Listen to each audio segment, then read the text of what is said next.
Di setiap masa, sejarah selalu berputar dalam lingkaran yang sama. Masa sulit melahirkan orang-orang kuat. Orang kuat menciptakan masa indah dan damai. Masa indah melahirkan orang-orang lemah. Dan orang-orang lemah menciptakan masa sulit berikutnya. Inilah siklus peradaban, roda takdir yang tak pernah berhenti berputar.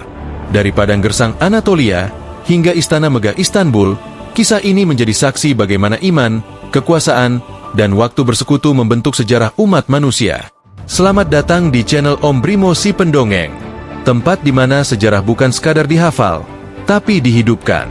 Di sini, kita tidak hanya mendengar masa lalu, kita belajar mengenali diri kita di dalamnya. Jangan lupa tekan tombol subscribe, nyalakan lonceng notifikasinya, dan tulis pendapatmu di kolom komentar. Karena setiap kisah besar selalu dimulai dari satu suara kecil yang berani bertanya. Dan malam ini, kita akan menyusuri kisah tentang satu kekaisaran besar yang lahir dari masa sulit, tumbuh oleh iman, berjaya di bawah tangan para penakluk, lalu perlahan tenggelam dalam kemewahan dan kelemahan. Bab 1. Lahir dari masa sulit. Di tanah gersang Anatolia, di antara bayang-bayang pegunungan dan reruntuhan kerajaan lama, lahirlah sebuah kisah yang tak disangka akan mengubah wajah dunia. Akhir abad ke-13, dunia Islam di wilayah Turki sedang retak.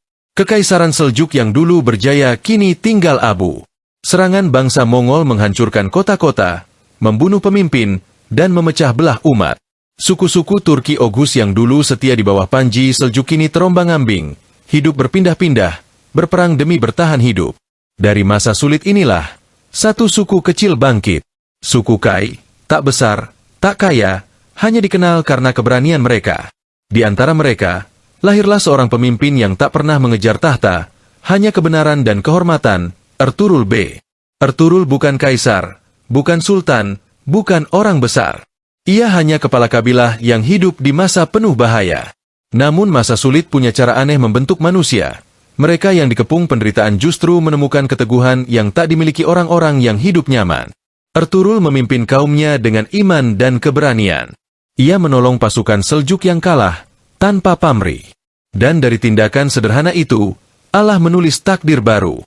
Sultan Alaeddin dari Seljuk, sebagai balas budi, menghadiahkan wilayah kecil di barat Anatolia, di pinggiran Bizantium, kepada Ertuğrul. Sebuah tanah perbatasan yang keras, berbahaya, penuh ancaman perang. Namun disitulah, di antara ancaman dan kesempitan, benih kebesaran Ottoman ditanam. Tahun demi tahun berlalu. Ertuğrul wafat, meninggalkan warisan yang bukan berupa